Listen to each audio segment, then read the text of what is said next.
Bienvenue sur la chaîne du cœur de lecteur. Les Trois Mousquetaires, chapitre 15, Jean de robe et Jean d'épée. Le lendemain du jour où ces événements étaient arrivés, Athos n'ayant point reparu, M. de Tréville avait été prévenu par D'Artagnan et par Porthos de sa disparition.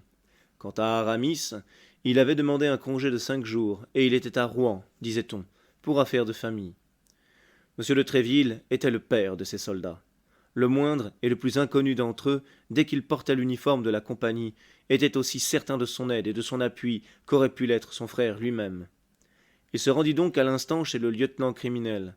On fit venir l'officier qui commandait le poste de la Croix-Rouge, et les renseignements successifs apprirent qu'Athos était momentanément logé au Fort-l'Évêque.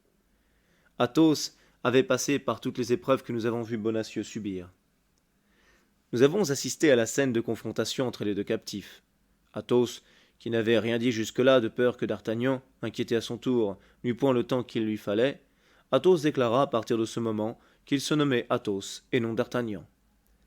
Il ajouta qu'il ne connaissait ni monsieur ni madame Bonacieux, qu'il n'avait jamais parlé ni à l'un ni à l'autre, qu'il était venu vers les 10 heures du soir pour faire visite à monsieur D'Artagnan, son ami, mais que jusqu'à cette heure, il était resté chez monsieur de Tréville, où il avait dîné. 20 témoins, ajouta-t-il, pouvaient attester le fait, et il nomma plusieurs gentilshommes distingués, entre autres monsieur le duc de la Trémouille. Le second commissaire fut aussi étourdi que le premier de la déclaration simple et ferme de ce mousquetaire, sur lequel il aurait bien voulu prendre la revanche que les gens de robe aiment tant à gagner sur les gens d'épée. Mais le nom de monsieur de Tréville et celui de monsieur le duc de la Trémouille méritaient réflexion. Athos fut aussi envoyé au cardinal, mais malheureusement le cardinal était au Louvre chez le roi. C'était précisément le moment où M. de Tréville, sortant de chez le lieutenant criminel et de chez le gouverneur du Fort-l'Évêque, sans avoir pu trouver Athos, arriva chez sa majesté. Comme capitaine des mousquetaires, M. de Tréville avait à toute heure ses entrées chez le roi. On sait quelles étaient les préventions du roi contre la reine, préventions habilement entretenues par le cardinal qui, en fait d'intrigue, se défiait infiniment plus des femmes que des hommes. Une des grandes causes surtout de cette prévention était l'amitié d'Anne d'Autriche pour madame de Chevreuse. Ces deux femmes l'inquiétaient plus que les guerres avec l'Espagne, les démêlés avec l'Angleterre et l'embarras des finances. À ses yeux et dans sa conviction, madame de Chevreuse servait la reine non seulement dans ses intrigues politiques, mais, ce qui le tourmentait bien plus encore, dans ses intrigues amoureuses. Au premier mot de ce qu'avait dit monsieur le cardinal, que madame de Chevreuse, exilée à Tours et qu'on croyait dans cette ville, était venue à Paris et, pendant 5 jours qu'elle y était restée, avait dépisté la police, le roi était entré dans une furieuse colère. Capricieux et infidèle, le roi voulait être appelé Louis le Juste et Louis le Chaste. La postérité comprendra difficilement ce caractère que l'histoire n'explique que par des faits et jamais par des raisonnements. Mais lorsque le cardinal ajouta que non seulement madame de Chevreuse était venue à Paris, mais encore que la reine avait renoué avec elle à l'aide d'une de ces correspondances mystérieuses qu'à cette époque on nommait une cabale, lorsqu'il affirma que lui, le cardinal, allait démêler les fils les plus obscurs de cette intrigue, quand, au moment d'arrêter le fait, en flagrant délit, nanti de toutes les preuves, l'émissaire de la reine près de l'exilé, un mousquetaire avait osé interrompre violemment le cours de la justice en tombant, l'épée à la main, sur d'honnêtes gens de loi chargés d'examiner avec impartialité toute l'affaire pour la mettre sous les yeux du roi, Louis XIII ne se contint plus. Il fit un pas vers l'appartement de la reine, avec cette pâle et muette indignation qui, lorsqu'elle éclatait, conduisait ce prince jusqu'à la plus froide cruauté. Et cependant, dans tout cela, le cardinal n'avait pas encore dit un mot du duc de Buckingham. Ce fut alors que M. de Tréville entra, froid, poli et dans une tenue irréprochable. Averti de ce qui venait de se passer par la présence du cardinal et par l'altération de la figure du roi, M. de Tréville se sentit fort comme Samson devant les Philistins. Louis XIII mettait déjà la main sur le bouton de la porte. Au bruit que fit M. de Tréville en entrant, il se retourna. « Vous arrivez bien, monsieur, » dit le roi, qui, lorsque ses passions étaient montées à un certain point, ne savait pas dissimuler. « Et j'en apprends de belles sur le compte de vos mousquetaires. »« Et moi, » dit froidement M. de Tréville, « j'en ai de belles à apprendre à votre majesté sur ces gens de robe. »« Plaît-il » dit le roi avec hauteur. « J'ai l'honneur d'apprendre à votre majesté, » continua M. de Tréville du même ton, « qu'un parti de procureurs, de commissaires et de gens de police, gens fort estimables, mais fort acharnés, à ce qu'il paraît, contre l'uniforme, s'est permis d'arrêter dans une maison, d'emmener en pleine rue et de jeter au fort l'évêque, tout cela sur un ordre que l'on a refusé de me représenter, un de mes mousquetaires, ou plutôt des vôtres, sire, d'une conduite irréprochable, d'une réputation presque illustre, et que votre majesté connaît favorablement, monsieur Athos. Athos, dit le roi machinalement. Oui, au fait, je connais ce nom. Que votre majesté se le rappelle, dit monsieur de Tréville. Monsieur Athos est ce mousquetaire qui, dans le fâcheux duel que vous savez, a eu le malheur de blesser grièvement monsieur de Cahusac. À propos, monsieur, continua Tréville en s'adressant au cardinal, monsieur de Cahusac est tout à fait rétabli, n'est-ce pas? Merci, dit le cardinal en se pinçant les lèvres de colère. Monsieur Athos était donc allé rendre visite à l'un de ses amis alors absent, continua monsieur de Tréville, à un jeune béarnais, cadet aux gardes de sa majesté, compagnie des Essarts. Mais à peine venait-il de s'installer chez son ami et de prendre un livre en l'attendant, qu'une nuée de recors et de soldats mêlés ensemble vint faire le siège de la maison, enfonça à plusieurs portes. Le cardinal fit au roi un signe qui signifiait « C'est pour l'affaire dont je vous ai parlé ». « Nous savons tout cela, répliqua le roi, car tout cela est fait pour notre service. » Alors, dit Tréville, c'est aussi pour le service de votre majesté qu'on a saisi un de mes mousquetaires, innocent, qu'on l'a placé entre deux gardes comme un malfaiteur, et qu'on a promené au milieu d'une populace insolente ce galant homme, qui a versé 10 fois son sang pour le service de votre majesté, et qui est prêt à le répandre encore. Dit le roi ébranlé, les choses se sont passées ainsi? Monsieur de Tréville ne dit pas, reprit le cardinal avec le plus grand flegme, que ce mousquetaire innocent, que ce galant homme venait une heure auparavant de frapper à coups d'épée 4 commissaires instructeurs délégués par moi, afin d'instruire une affaire de la plus haute importance. Je défie votre éminence de le prouver, s'écria monsieur de Tréville, avec sa franchise toute gasconne et sa rudesse toute militaire. Car, une heure auparavant, monsieur Athos, qui, je le confierai à votre majesté, est un homme de la plus haute qualité, me faisait l'honneur, après avoir dîné chez moi, de causer dans le salon de mon hôtel avec monsieur le duc de la Trémouille et monsieur le comte de Châlus qui s'y trouvaient. Le roi regarda le cardinal. « Un procès-verbal fait foi, » dit le cardinal répondant tout haut à l'interrogation muette de sa majesté. « Et les gens maltraités ont dressé le suivant, que j'ai l'honneur de présenter à votre majesté. »« Procès-verbal de gens de robe, faut-il la parole d'honneur ?» répondit fièrement Tréville. « D'homme d'épée !»« Allons, allons, Tréville, taisez-vous, dit le roi. »« Si son éminence a quelques soupçons contre un de mes mousquetaires, dit Tréville, la justice de monsieur le cardinal est assez connue pour que je demande moi-même une enquête. » « Dans la maison où cette décente justice a été faite, continua le cardinal impassible, loge, je crois, un Béarnais, ami du mousquetaire. Votre éminence veut parler de monsieur d'Artagnan? Je veux parler d'un jeune homme que vous protégez, monsieur de Tréville. Oui, votre éminence, c'est cela même. Ne soupçonnez-vous pas ce jeune homme d'avoir donné de mauvais conseils à monsieur Athos? Un homme qui a le double de son âge? Interrompit monsieur de Tréville. Non, monseigneur. D'ailleurs, monsieur d'Artagnan a passé la soirée chez moi. « Oh, ça, dit le cardinal.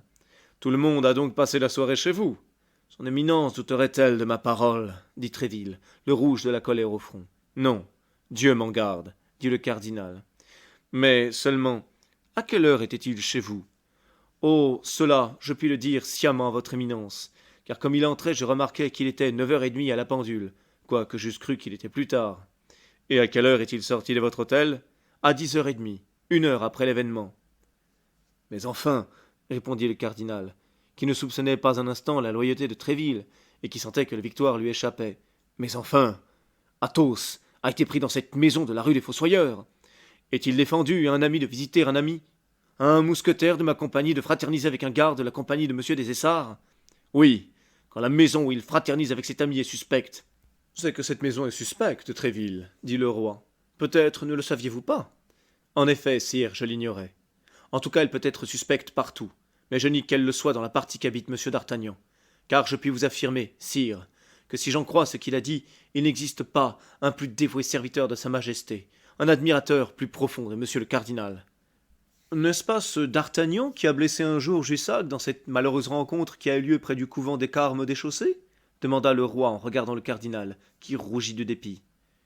Et le lendemain à Bernajoux, oui, sire, oui, c'est bien cela. Et votre majesté a bonne mémoire. Alors, que résolvons-nous? Dit le roi. Cela regarde votre majesté plus que moi, dit le cardinal. J'affirmerai la culpabilité. Et moi, je l'admis, dit Tréville. Mais Sa Majesté a des juges, et ces juges décideront. C'est cela, dit le roi. Renvoyons la cause devant les juges. C'est leur affaire de juger, et ils jugeront. Seulement, reprit Tréville, il est bien triste qu'en ce temps malheureux où nous sommes, la vie la plus pure, la vertu la plus incontestable n'exempte pas un homme de l'infamie, de la persécution. Aussi, l'armée sera-t-elle peu contente, je puis en répondre, d'être en but à des traitements rigoureux à propos d'affaires de police. Le mot était imprudent, mais M. de Tréville l'avait lancé avec connaissance de cause. Il voulait une explosion, parce qu'en cela, la mine fait du feu, et que le feu éclaire. Affaire de police s'écria le roi, relevant les paroles de M. de Tréville. Affaire de police. Et qu'en savez-vous, monsieur? Mêlez-vous de vos mousquetaires, et ne me rompez pas la tête. Il semble à vous entendre que, si par malheur on arrête un mousquetaire, la France est en danger. Eh, que de bruit pour un mousquetaire! J'en ferai arrêter 10, ventrebleu, 100 même, toute la compagnie. Et je ne veux pas que l'on souffle mot. Du moment où ils sont suspects à votre majesté, dit Tréville, les mousquetaires sont coupables. Aussi, me voyez-vous, sire, prêt à vous rendre mon épée. Car, après avoir accusé mes soldats, monsieur le cardinal, je n'en doute pas, finira par m'accuser, moi aussi. Ainsi, mieux vaut que je me constitue prisonnier avec monsieur Athos, qui est arrêté déjà, et monsieur d'Artagnan, qu'on va arrêter sans doute. Oh, tête gasconne, en finirez-vous, dit le roi. Sire, répondit Tréville sans baisser le moindrement la voix, ordonnez qu'on me rende mon mousquetaire, ou qu'il soit jugé. On le jugera, dit le cardinal. Eh bien, tant mieux, car dans ce cas, je demanderai à Sa Majesté la permission de plaider pour lui. Le roi craignit un éclat. Si son éminence, dit-il, n'avait pas personnellement des motifs. Le cardinal vit venir le roi et alla au-devant de lui. Pardon, dit-il, mais du moment où votre majesté voit en moi un juge prévenu, je me retire. Voyons, dit le roi, me jurez-vous par mon père que monsieur Athos était chez vous pendant l'événement et qu'il n'y a point pris part? Par votre glorieux père, et par vous-même, qui êtes ce que j'aime et que je vénère le plus au monde, je le jure. Veuillez réfléchir, sire, dit le cardinal. Si nous relâchons ainsi le prisonnier, on ne pourra plus connaître la vérité. Monsieur Athos sera toujours là, reprit M. de Tréville, prêt à répondre quand il plaira aux gens de robe de l'interroger. Il ne désertera pas, monsieur le cardinal. Soyez tranquille. Je réponds de lui, moi. Au fait, il ne désertera pas, dit le roi. On le retrouvera toujours, comme dit M. de Tréville. D'ailleurs, ajouta-t-il en baissant la voix et en regardant d'un air suppliant son éminence, donnons-leur de la sécurité. Cela est politique. Cette politique de Louis XIII fit sourire Richelieu. Ordonnez, sire, dit-il. Vous avez le droit de grâce. Le droit de grâce ne s'applique qu'aux coupables, dit Tréville, qui voulait avoir le dernier mot. Et mon mousquetaire est innocent. Ce n'est donc pas grâce que vous allez faire, sire, c'est justice. Et il est au fort l'évêque, dit le roi. Oui, sire, et au secret, dans un cachot, comme le dernier des criminels. Diable, diable, murmura le roi, que faut-il faire? Signez l'ordre de mise en liberté, et tout sera dit, reprit le cardinal. Je crois, comme votre majesté, que la garantie de M. de Tréville est plus que suffisante. Tréville s'inclina respectueusement avec une joie qui n'était pas sans mélange de crainte. Il eût préféré une résistance opiniâtre du cardinal à cette soudaine facilité. Le roi signa l'ordre d'élargissement et Tréville l'emporta sans retard. Au moment où il allait sortir, le cardinal lui fit un sourire amical et dit au roi « Une bonne harmonie règne entre les chefs et les soldats dans vos mousquetaires, sire. Voilà qui est bien profitable au service et bien honorable pour tous. » Il me jouera quelque mauvais tour incessamment, se disait Tréville. On n'a jamais le dernier mot avec un pareil homme. Mais hâtons-nous, car le roi peut changer d'avis tout à l'heure. Et au bout du compte, il est plus difficile de remettre à la Bastille ou au Fort-l'Évêque un homme qui en est sorti que d'y garder un prisonnier qu'on y tient. M. de Tréville fit triomphalement son entrée au Fort-l'Évêque, où il délivra le mousquetaire, que sa paisible indifférence n'avait pas abandonné. Puis, la première fois qu'il revit d'Artagnan, « Vous l'avez échappé belle, dit-il. Voilà votre coup d'épée à Jussac payé. Reste bien encore celui de Bernajoux, mais il ne faudrait pas trop vous y fier. » Au reste, M. de Tréville avait raison de se défier du cardinal et de penser que tout n'était pas fini, car à peine le capitaine des mousquetaires eut-il fermé la porte derrière lui que son éminence dit au roi « Maintenant que nous ne sommes plus que nous deux, nous allons causer sérieusement, s'il vous plaît, votre majesté. »« Sire, M. de Buckingham était à Paris depuis 5 jours et n'en est parti que ce matin. » Fin du chapitre 15. Il est bon pour les mousquetaires d'avoir un chef comme monsieur de Tréville, aussi doué avec la langue qu'avec l'épée. Malheureusement, cette victoire éclatante sera de courte durée. Si la vidéo vous a plu, je vous propose de mettre un j'aime et de vous abonner pour avoir la suite des événements, et notamment dès demain. En attendant, je vous souhaite une bonne soirée.